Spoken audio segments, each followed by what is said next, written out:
Hi everyone, this is Jacqui Cooper with Love Travel Scotland and JCooperTravels, and I have my dear friend Yvette on as well, and she'll share more about her background in a quick second.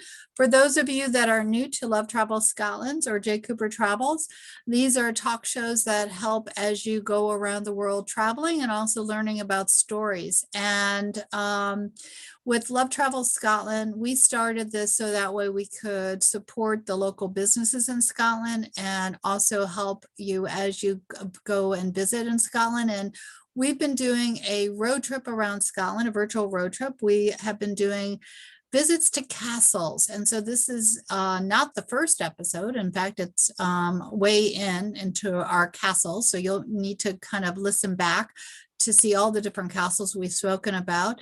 But today we're going to be talking about an area that Yvette actually has just come back from a holiday visiting with her family. Yvette, how are you doing today? Welcome back on. Hi Jacqui, I'm great, thank you. I'm doing great. So I'm Yvette and I am in Scotland and I'm a modern day entrepreneur. I've got my fingers in many digital pies that are going on the internet. And in my local area, as Jacqui said, loving the tours of the castles, and I was up in Moray at Lossiemouth, and I attempted to go and visit Spynie Palace, but unfortunately it was closed. So I did get to have a distant look and take some photos from the distance. And then we looked up the history of it and learned some of the history. But Lossiemouth, it's a lovely area. It's great with wildlife. It's lots of things, rabbits. But how far away is it from where you are? So it was about an hour and a half away from Aberdeen. So it's not that far. You can get to it. There is a train station, so you can take railway to it. There will be buses as well. COVID restrictions obviously will apply in and out lockdowns, different things like that. So obviously check what's going on in the area. But normally there's a train station as well. You would take the train to Keith, or you could go up to Elgin. Elgin would be closer for Lossiemouth. It's or you can take the car as well. Lossiemouth itself is right on the coast, so it's a great place to go and visit with the family for seeing dolphins. So is it, so for those that might not know, and we'll look at a map in a second, but is it like sort of north?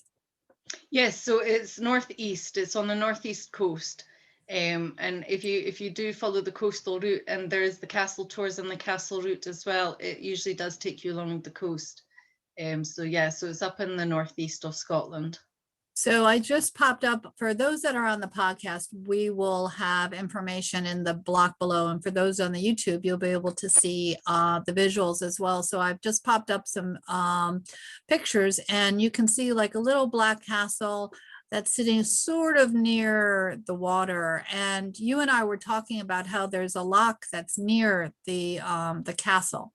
Yes, so there is a loch that's near the castle, but back in the day when the castle was originally, the palace even was originally around in its former glory, it did have a spiny loch that did actually flow from the sea all the way up to the castle. So that has changed with over time. And I wasn't aware of that until we looked it up, that the loch actually did come right up to the castle. So. And the palace, we keep calling it a castle because we're so used to doing the castle tour, but this time we're on a palace. So we're I guess the difference between the two might be the size and how it was laid out, possibly. We'll have to look that up. Yes, so from the brief information that I looked at, the difference being is that a castle is a fortified building for defence and with reinforced walls, armoury, etc. And a palace is supposed to be primarily built for your residence of luxury and enjoyment and opulence and things like that. Palaces may have been reinforced, as this one was, by the bishop himself. He put gun holes in to defend the palace. But originally, this would have been made for guests traveling through the area, royal guests, not just your common guests. And they would have been able to go and stay in the guest house or within the palace and break up their journey with the bishop as well. But you would have had to have been at a certain level in society to be allowed to go and stay there. Yeah, so we're seeing the early living quarters, and it is definitely in ruins, but it's still quite beautiful to see. And then we have David's Tower here, which we'll talk a little bit more about the history. And then we also have Bishop David Stewart's and Patrick Hepburn's shields, because every family had a shield. And you and I were talking about the unicorn, and that's symbolic in Scotland. Yes, so the unicorn is the national animal of Scotland, and how far back we want to go into history to discover why that was, that we'll maybe need to do a different recording for that one. Yeah. But yes, so interestingly enough, the unicorn is the national animal of Scotland, and the lion is the national animal of England. And I believe that Scotland, apparently, from what I have read, chose the unicorn because, with it being a mythical creature, there was no way a being from this earth or something from this earth could defeat it. So they thought, okay, and the reason apparently the English chose the lion is because that was the symbol of this earth, was that the lion is the king and is the powerful. So the Scottish went, well, actually, we'll have a unicorn then. So that's from what I've discovered and what I've read into it. There's obviously a lot more to it than that, and I've just narrowed it down a little bit. But yeah, no, it's all good.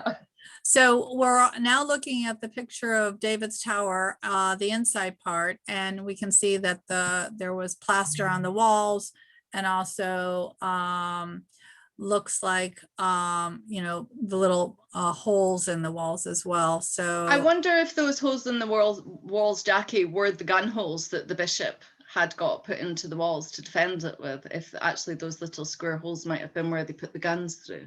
Yeah, it could be. It could definitely be. So I know that this palace actually also it's for 500 years it was the seat of the bishop, and then it, I guess, is now owned by who owns it? I think it's owned by Historic Scotland now, that are a charity that will keep the history alive. And some of the palaces and castles they have tried to restore.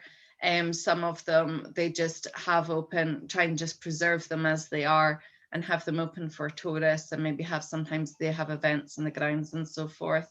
I do remember that myself and my children, just before lockdown, actually probably about 6 months before lockdown, we actually went along to an archaeological dig at one of the castles, and we discovered actually some more parts of the wall just slightly away from the castle. So that was quite interesting.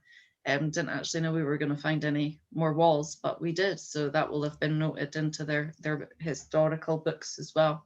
That's very cool. So David's Tower was named after Bishop David Stewart, and he commissioned the tower, and it was incomplete at his death. I guess they didn't have, the ability to finish it.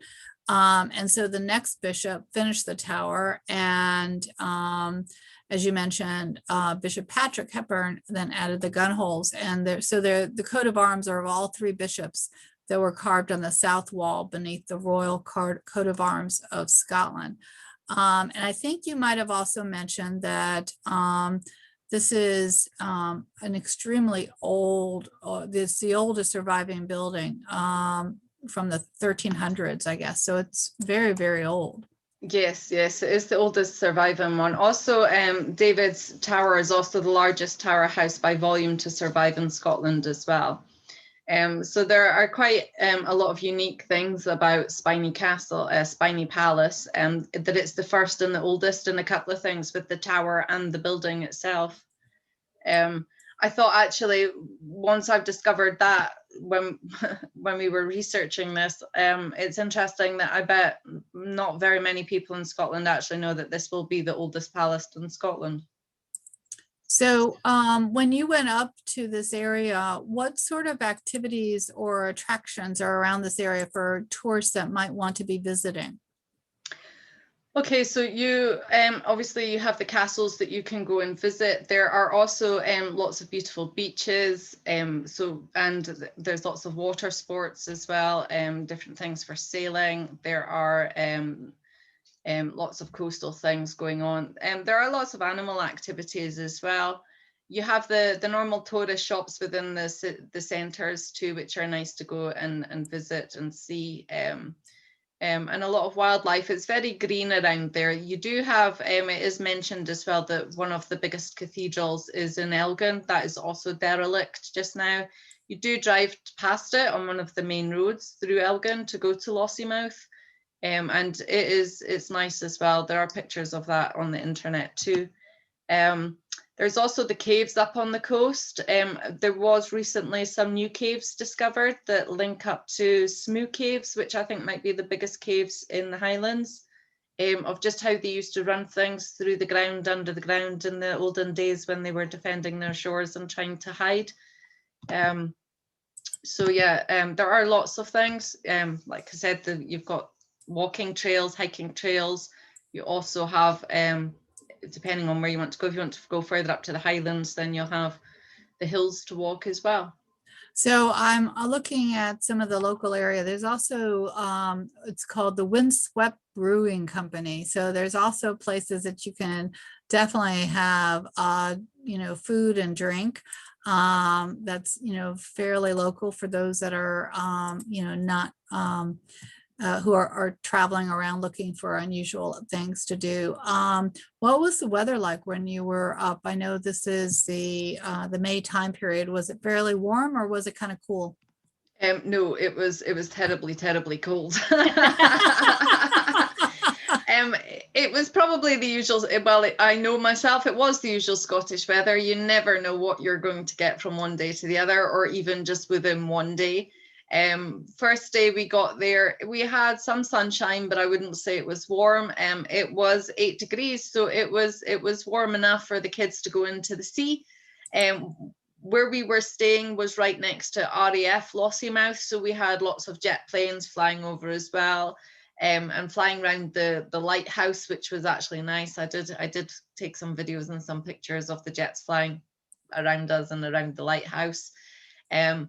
And then day 2, we had hailstones. Day 3, we had windstorms and rain. And but do you know what? It wasn't as bad as it was in Aberdeen because apparently it snowed here. So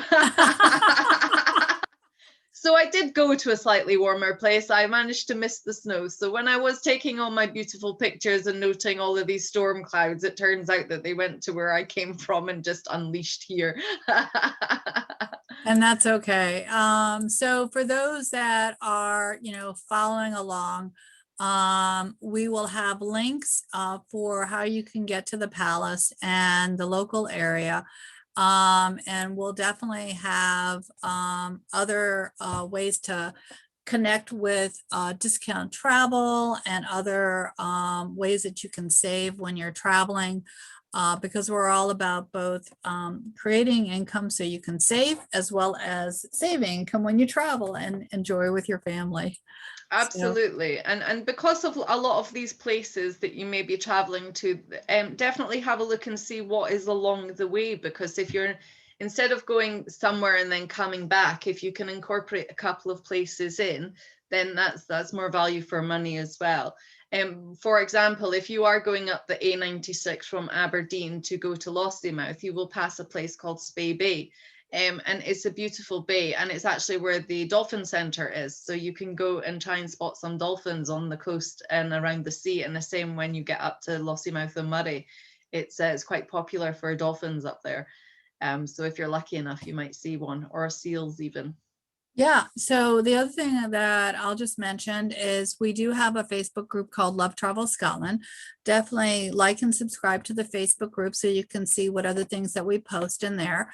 Definitely like and subscribe to the talk shows, Love Travel Scotland, and also J Cooper Travels, which is where this will be. And also check out the blog because we'll connect different links. And both Yvette and I are available for travel consulting. If you are heading this direction and just don't know where to go, just reach out and we can set up a time to kind of connect you to the places that will make your trip really, really enjoyable. So any last minute thoughts, Yvette, on your excursion with your family? I know you did you did the road trip, but you ended up not staying at a traditional hotel. And so that was a whole nother, wonderful experience as well. Yeah, absolutely. I like to stay in caravan parks because it's more, I find that easier with the children is that it's more like a home from home because we have play parks, etc., and things that they can do just out with the caravan. And so I stayed at Lossiemouth Caravan Park, and it was literally had the park right outside one of my doors, and then at the other side of the caravan we had the beach, and then we had the beautiful lighthouse as well that I could see. It changes colors in the dark, it gets lit up. I would like to point out though that it is a private residency, so please be respectful if you do go up and see it. You can't actually go into the lighthouse grounds itself. It would be a case of go up, have a look. Also, I discovered when I was back down on the beach that there is a derelict building up on the cliffs. So actually, if we had gone, although I wouldn't do it with my children because they were 6 and 4 and they don't listen to me, so I wouldn't taken them to the edge of the cliff, but had I been on my own, I might have walked around the lighthouse to where the edge of the cliff was and had looked to see what that other building was there. I don't know what building it was.